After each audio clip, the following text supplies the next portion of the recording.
Now, Sanjeev and I was pushing one of the service delivery robots that we want to talk about today. I'm just kind of spending time till you're ready to go.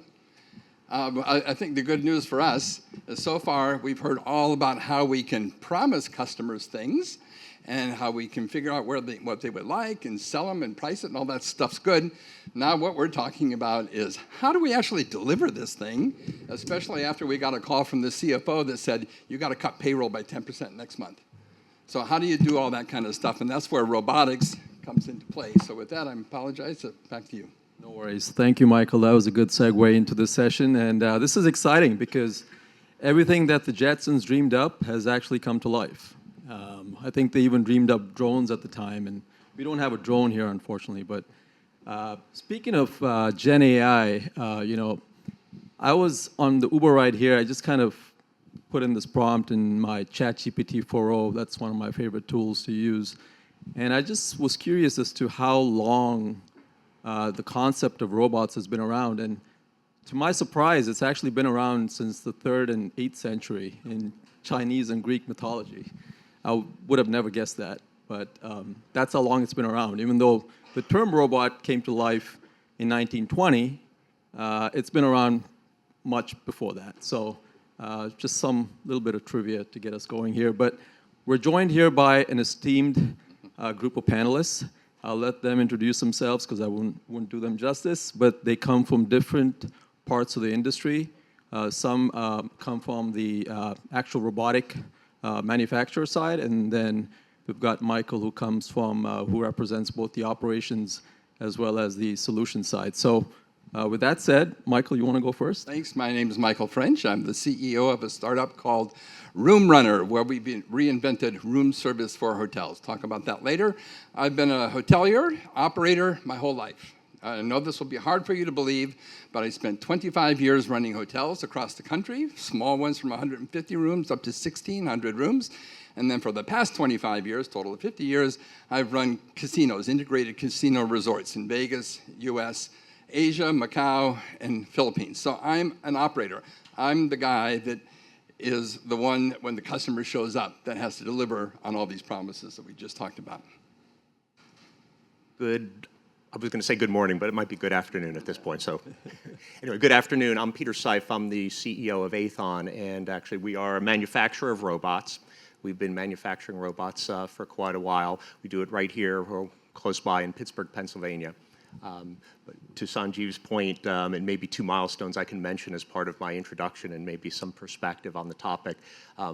Next month is our 20th anniversary as a company, so we've actually been around quite a while. So this is not a new technology, not quite as old as the Greek and the Chinese, but we've been doing this for 20 years. We've installed thousands and thousands and thousands of robots. But one of the other things Sanjeev didn't mention, a little bit more diversity, is that we actually started in the healthcare industry. So we decided we would tackle what we thought was the hardest use case first, 24/7 operations, critical deliveries, and lots of it. Everything from big giant linen carts all the way down to small medications we deliver every single day. Second milestone that I'll mention is we are actually just finishing up what is the largest hospital installation of autonomous mobile robots in the world. 90 robots in one building.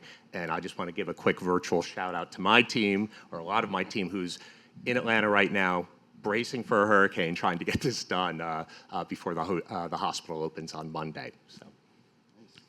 Super impressive. Hey everyone, I'm Micah Estis Green. And yes, I am the son of the amazing Cindy Estis Green, who was on the last panel. And I'm the founder and CEO of Tailos. Going back to your commentary, Tailos was the first robot ever in Greek mythology, so got the inspiration from that. And we have built Rosie, which is the first robot for housekeeping for hotels, office space, airports, universities, you name it. Essentially a mini self-driving car that takes on vacuuming and collects a lot of data for operators. We see a big reduction in minutes per occupied room and increased GSS scores through deploying robots. Awesome. So all the discussions up to this point has been about Gen AI and bringing the consumer to the front door, right? Now, what happens with service delivery at that point. So whenever we think of robots, there's obviously a question about labor shortage, obviously post-pandemic. There's been a huge labor shortage of people leaving the industry, people moving on to other verticals, not necessarily hospitality. So the obvious question in the room is, how is robotics solving for that challenge? So I'd love to get your perspectives on it. Let's start with Michael. What do you think, how do you think the labor challenge is being addressed with robotics, with hotel operators? Well, the labor challenge we're seeing in the industry now is twofold. One is cost.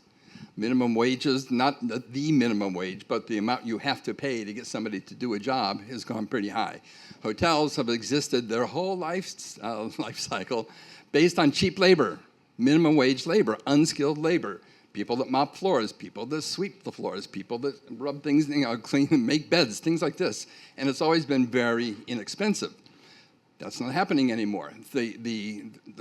People don't want to do those jobs. People don't like to do those jobs. They don't want to clean the floor. They don't want to mop. They want to vacuum. They want to do something more fulfilling. So I've not yet talked to any hotelier that has all their positions at that level filled. So we'll find housekeeping, kitchen staff, delivery staff, hard to even fill the positions. And if you can, then it's going to cost $20 or more per hour. So you can figure an FTE is going to cost $40,000 to $50,000 a year for unskilled labor. Well, that's pretty darn high, even if you can fill it. Now, let's also talk a little bit about employees. I've heard a lot of talk about how employees are our greatest asset, and we have to have a good human connection with the customer, and all that's true. However, I would suggest to you that your biggest source of complaints is also employees. Not just, we like to talk about the victories, but when I get complaints, it's about somebody did the wrong thing or their attitude, that kind of thing. So there are some difficulties, if you will, in certain positions working with labor that's not loyal, they're not paid much, and they leave you, right? So what robots can do are some of the simple, mundane tasks, like, well, these are delivery robots, but we have other robots we didn't bring that can vacuum the floor. And different than Tailos, these are a little bigger. These can be scheduled. They come on at 2 in the morning, and it knows where to go, and it knows what to vacuum. It will keep a record of what it did, and it will return. These are delivery robots. The one over here with all the colors can deliver to guest rooms. It can speak to your elevators. So it can go to the elevator, call it, get on, go up to the guest room, call the guest in the room saying, I'm here with your delivery. This can be used for hotels that close everything down at 10 o'clock at night. Guests want some more towels. How do you do it? So now the front desk can send them up. So there's lots of practical applications. The cost of the robots is way under the cost of an FTE. You'll pay it back within 6 months to a year. So this is all good news for operators, because up to now, there's been no option to human labor.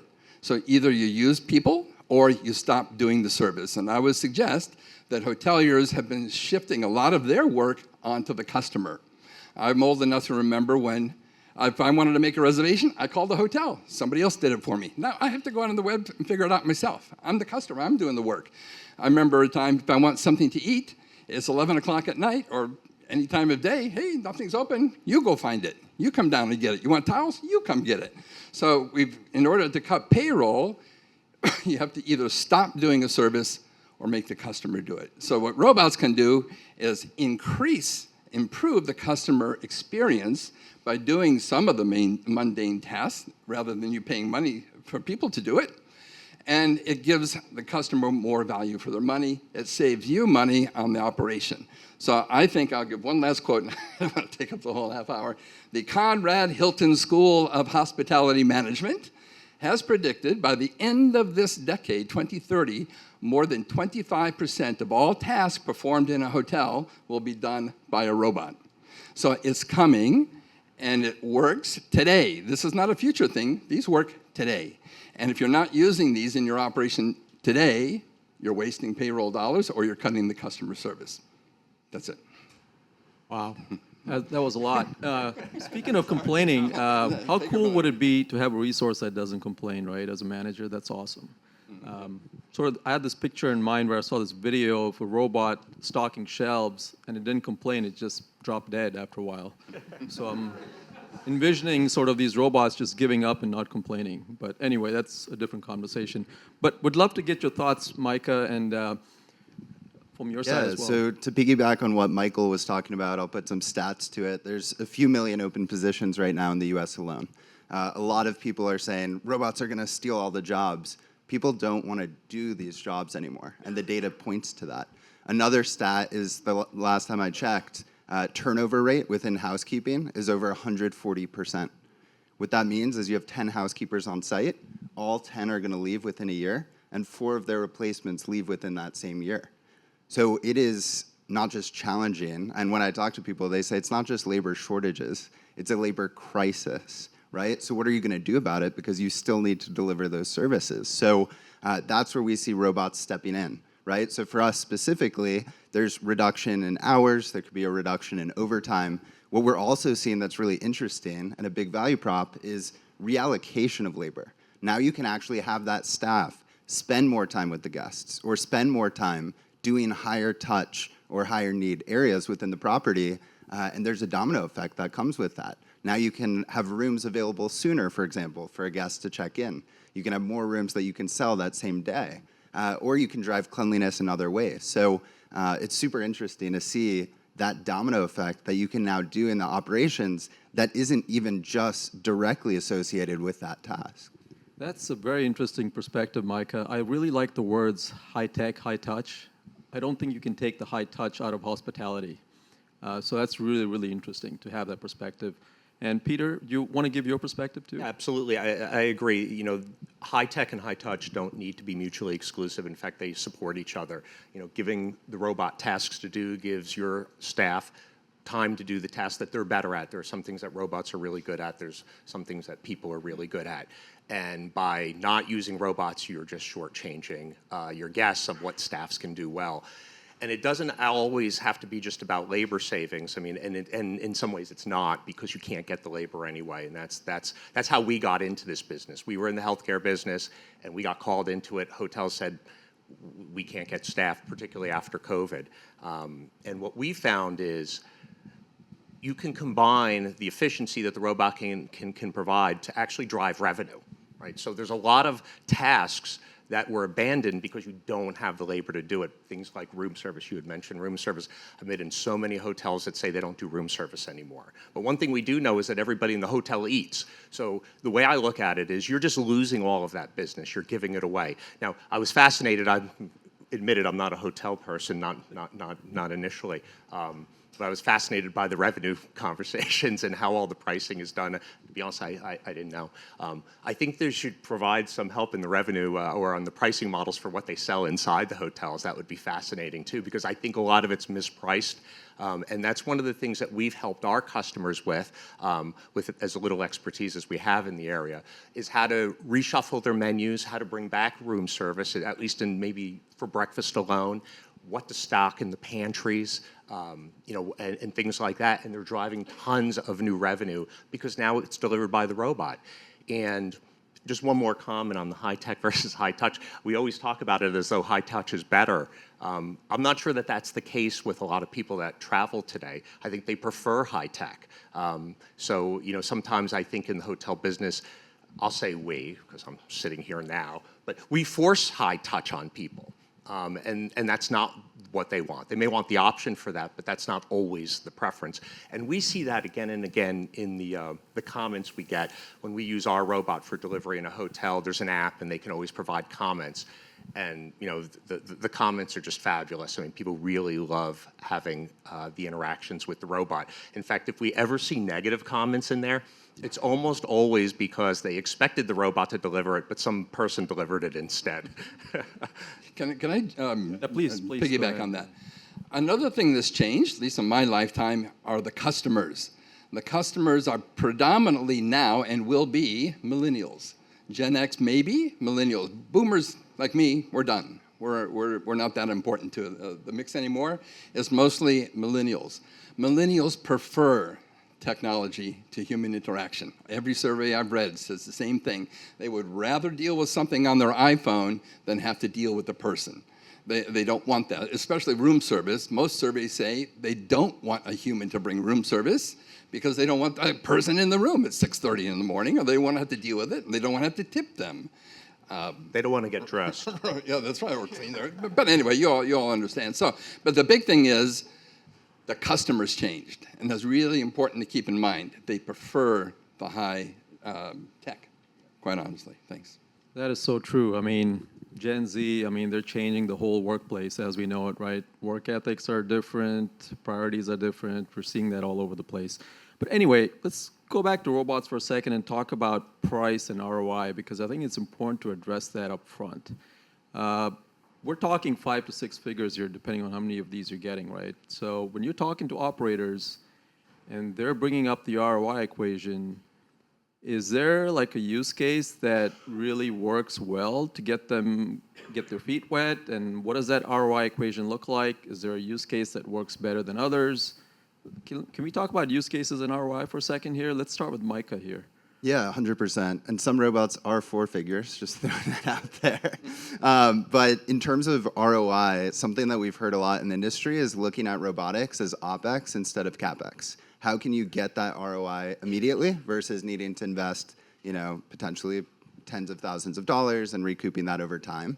That's something that we've leaned into there. And then if you distribute that across how many hours the robot's actually going to run, for us, for example, it usually equates to about $1.50 to $2 an hour.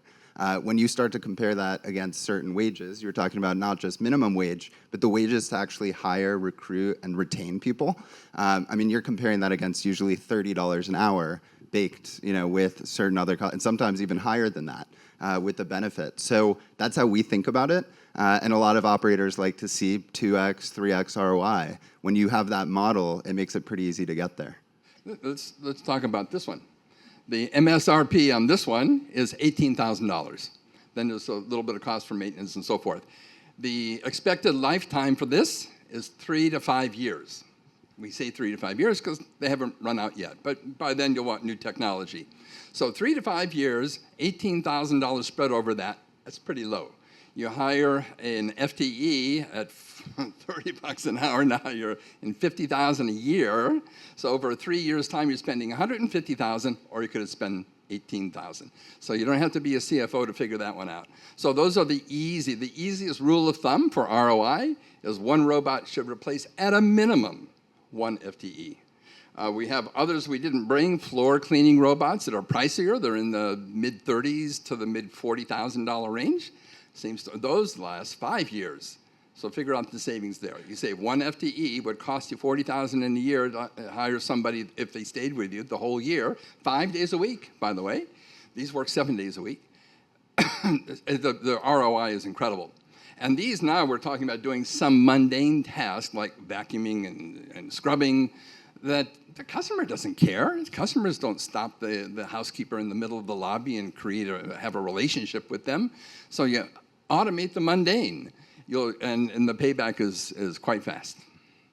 Very interesting perspective. Peter, any other remarks there? Yeah, we definitely work with labor savings ROI models in our healthcare business where we have much larger scale fleets that are going in and replacing entire tasks, and we're running 24/7 lights out types of operations. It's just very clear cut.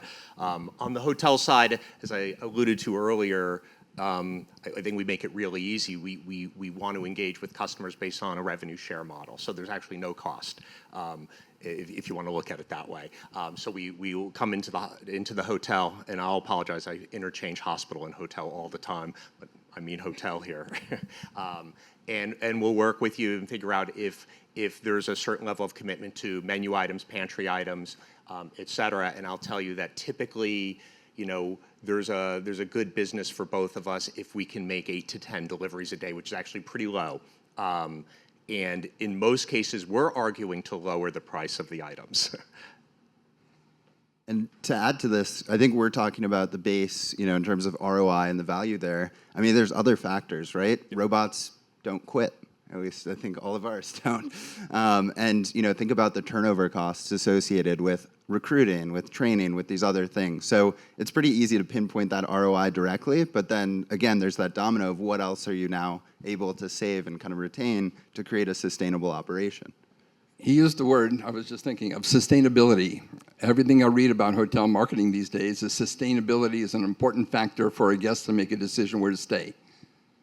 These help sustainability. These, they don't drive to work. They don't eat. They don't use the restroom. So robots can help on the sustainability goals as well. All right, so let's move on to the next topic, which is a little sensitive, but we know that robots are going to do the mundane stuff and Gen AI is going to do the rest. So then what's left, right? I just spent the last 2 days at Harvard talking to the top minds in AI, and the only slide that I took away from those 2 days of talking to these top minds was a slide that showed the jobs of the future. And this is for those of you that have kids here. It said the jobs of the future are going to require social and math skills. Those are the skills that you need to be teaching your kids. And I'm like, all right, mental note, I've got to go teach my son more social skills and not looking at his phone all day long. Anyway, sidebar. That brings me to our next topic, which is the topic of replacing human staff, right? And there's always this fear and anxiety when you go in with robots, especially in certain departments like janitorial staff, right? Does it replace them? And I'm sure you guys have come across that in your conversations or your experiences, right? How do you overcome that fear and anxiety, right? And is that real? Well, I'll give you some examples. We've put some robots into some operations, and of course the bosses made the decision. I shouldn't say bosses, the guys. Anyway, the boss said, hey, great idea, put it in the restaurant. Well, guess what? The restaurant manager and the staff didn't think it was such a great idea, and right away they go, oh, the robot, the boss wants to get rid of me. They're bringing robots here. After a few days of working with the robot, they found, oh, the robot makes my life easier. It's not going to get rid of me. It's going to help me be more productive, make more money. These work in a restaurant. That means a server doesn't have to go to the kitchen to get the food or to come back from the kitchen. How much time does a server spend in the kitchen? Maybe 30 to 50% of their time going back and forth. If they don't do that, what can they do? They're on the floor. Guess what? Maybe they can handle twice as many tables, make twice as much in tips. So it's a matter of how it's introduced. And when the team sees how the robot actually supports and helps them, that fear goes away right off the bat. That's great. Yeah, I think. Micah, go ahead. Yeah. Okay. So going back to the stats, there's so many open positions, and that puts a lot of strain on the staff that's there today, right? So I think being able to take that load off of their plate, that creates a better work environment. That creates, a better place where somebody wants to work and will stay for a long period of time. The analogy I like to use is really, this is a tool. So would you rather give somebody a saw or a chainsaw? And this is an option that you can give your staff, which for, in terms of the better work environment, it's a no-brainer. And it's better than a tool because it doesn't need a human to use it, to operate it. It does it by itself. They're all fully autonomous. No time to describe how that works, but it doesn't need a person to wind it up and send it out or to control it. It does its task all on its own, fully autonomous. Yeah, that's so true. Autonomous makes a huge difference. So you're not spending a lot of time. It's on its own. Obviously, things have to be replaced and maintained on it, but the fact that it can do everything on its own is great. So let's address sort of the operators here who are probably thinking, how do I get ready for this stuff, right? Because you go in and maybe there's no Wi-Fi or maybe there's no cell signal, and we've been there, right? Remote hotels in the middle of nowhere. Infrastructure's not there. What are those conversations that you guys are having with these operators to get them ready? And not just from an infrastructure perspective, right? Do they have a robotics point person, right? Call it a robotics czar. Is there someone who sponsors these things, right? So talk to me a little bit about sort of the preparedness side of robotics. Michael, you want to go first? Sure. I don't know if there's anybody in this room besides me that can remember before we ever had computers in our hotels. I grew up doing a manual room rack at the front desk. So when computers came and changed the way the business was done. Also, at those times, I didn't have a CIO and a CTO and all those other O's that are out there that support technology. As technology became important in the business, all of a sudden we had a whole new department was created, the IT guys or IT folks. So the biggest problem, the biggest thing you need to do to get ready is find somebody in your organization that is, as Sanjeev said, the robot czar. This is not creating a department, but somebody has to love it. Somebody has to make sure it's being implemented right. Several times, these have been purchased by somebody above, given to the operator, and they just park it in the corner and say, oh, it doesn't work. It does work, and they just don't want to work it. So you're going to have somebody in your hotel that's the automation. Because we're just showing you basic stuff here. The next one that's coming that all hoteliers are going to like, kitchens are going to be robotized very quickly. It's happening now. The major food chains, not food chains, fast food, McDonald's, Chipotle, all these guys are all going automated now. Today, as we speak, in Fort Worth, Texas, is 100% automated McDonald's. It cooks, packs, puts it in the window for the person to pick up. No humans required. That's the way of fast food. Convenience stores are also going to become robotic, believe it or not. So that's coming. And if you use it and deploy it properly, it'll save you a bunch of money, improve service, but the key is somebody has to be in charge of them. Great perspective. Peter? Yeah, absolutely. I would say, technically there's not a lot of issues. Yeah, could we use better Wi-Fi sometimes, depending if that's the way that we're going to go. A lot of Wi-Fi that we see in the hotel isn't intentionally available in the hallways, might leak from the rooms.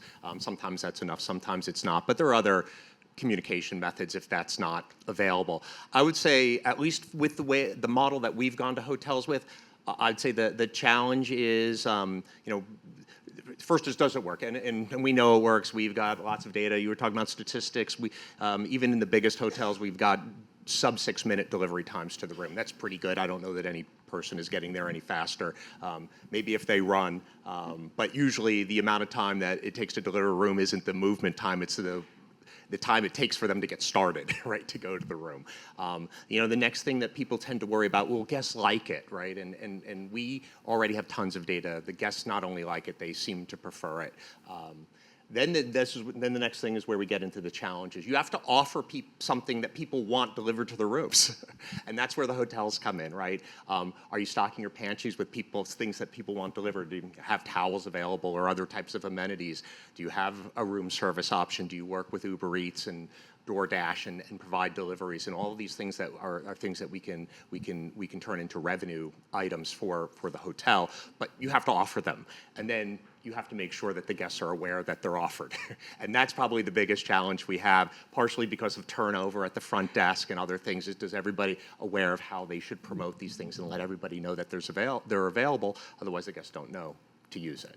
So that for us is the biggest thing, and particularly with the model that we try to partner with the hotels on, we want our success and their success to be the same. So we always call it this, we want a lot of at-bats. We want to make a lot of deliveries, which means that guests need to know about it, and there have to be things they want to order to their room. Micah, anything to add there? Yeah, for sure. So in terms of preparation, I think the biggest challenge that we've seen is change management. And I'm not sure about you guys, but if you want to touch on that later, but change management in terms of shifting the operation. It's not just putting this in, but it's changing how you operate the property. And you need to shift the mindset. So a question a lot of people ask about robotics is, will this work? You need to shift that. It's how do we make this work? And when people have that question in mind, and that goes for any technology, there's a totally different shift in terms of how they approach implementation, how that trickles down to the housekeepers or to the people in the restaurant, and that adoption that, yeah, if the robots are sitting in a corner, of course it's not providing value. So having that and having a champion, property level and executive level, is critical for that success. Another thing we've found is everybody wants ROI from this and from a bunch of technologies. You have to be able to measure that as well, right? So we've had most success with companies and kind of key accounts with big portfolios where there is a data analyst who is literally providing access to data of minutes per occupied room, of GSS scores, of these things, because how are you going to prove the ROI? So getting somebody who is on that and providing those insights, both to the robotic supplier and also the properties, you're going to have a much easier time making a decision if you're going to scale that up across the portfolio. That's great perspective. I think productivity and KPIs are so key in making sure these things are paying back your investment, right? So I'm going to ask one last question, and then I'm going to take some Q&A, because I'm sure We got to get out, and I know we're in the way of lunch. So if you had a crystal ball or a wish list, we talked about kitchens, which are already getting automated. What do you think's coming next? Like, what's that area that we aren't thinking about? We talked about cleaning and delivery and kitchens. What's the area that we missed? Michael? Boy, I can't think of an area, but I can say within those areas, there's new stuff coming. I've seen prototypes of bed-making robots. Every hotelier says that when they go, oh, can you make a bed? Well, they will soon. That's coming. I've seen prototypes of bathroom cleaning robots. This is a scrubber with an articulating arm on it that will go into a public restroom, and it will scrub the toilets, and it will clean the sinks, and it will clean the mirrors. That exists today in prototype. It's being released, I think, next year. They were talking about it. So within each of those categories, there's new product coming, and it's continually evolving. I need something that'll floss my teeth. Have you found one that'll do that? Just kidding. Keep going, Peter. Well, no, I agree. At least in the hotel world, those are the asks we get all the time. And again, in a lot of cases, some of these things exist. We get asked all the time, do you have floor cleaning robots? There are floor cleaning robots. So I think I've heard this a bunch during this conference this morning, is that the hotel industry just has to speed up some of the adoption. These technologies are there and they're proven. I know particularly for the delivery robots, and it looks like for the floor cleaning robots, these things are there. It's funny, I get asked a lot. One thing that I think we'll see coming and will have to be sorted out over some time is, as people adopt more robots, we'll all have to figure out how we get all these robots to work together in the same building. That's not something that's really been conceived of from the beginning. It's certainly manageable and it's doable, but usually when people ask me, my first thought is, I can't wait for the day when we have that problem, right? We just have seen sort of underutilization so far in robotics. I mean, again, we've been doing it in hospitals for 20 years, and I can tell you, I can't think of a single hospital where there's a robot other than ours in it already. So, but that's something else that's coming, is managing, robots across manufacturers, because we don't make a cleaning robot, right? And Yeah, I don't well, think we can help you with that, That's with those okay, yeah. hospitals. So We'll we'll have talk to after. right. Okay. So, but there's all those sorts of things that need to be thought about. I mean, once you start looking at systems that have 90 robots in them, like we do, who gets the elevator first, and how do you queue, and who gets priority here, and who gets the lock in that hallway, and there's a million decisions that need to be made, and lots of things that will help with some of the infrastructure over time. Can we share chargers and things like that? But that's coming as all of the industry matures very rapidly. Yeah, and real quick, I know we have to cut time, but I think it's a combination. If you remember Rosie from the Jetsons, she's coming. You've probably seen some of the press around humanoid robots, which have been getting tons of hype right now and super exciting, but also this ecosystem, that's my vision, is where you have these robots actually talking together, this robot deploying this robot, and they're able to work together. We have that with Rosie's working with Rosie's, for example, but now, having heterogeneous multi-agent robotics, you're going to be walking around these buildings and having all of that. I think the other thing we haven't talked about basically at all here is data, too. What data can these robots capture? We're collecting data around things like environmental sensing, Wi-Fi signal strength by the square foot. We can tell you exactly where you need to fix those issues in the property, all the way to potential molds, volatile organic compounds, air quality, things like that. So I think there's a whole plethora of opportunity in the data side as well. Even on the data side, and I don't know if this is good or bad, but you'll have a permanent record of what device cleaned the floor and when it cleaned it. I don't know if any of you do it. It used to, in the old days, we had a piece of paper on the back of the bathroom door that said when it was cleaned. That's all you can print all that out of every robot. Great. I think we're out of time. Do you have time for questions, or I think there's no time? Yeah, lunchtime. Sorry. We're done. Okay, good. All right. Okay. Thank you.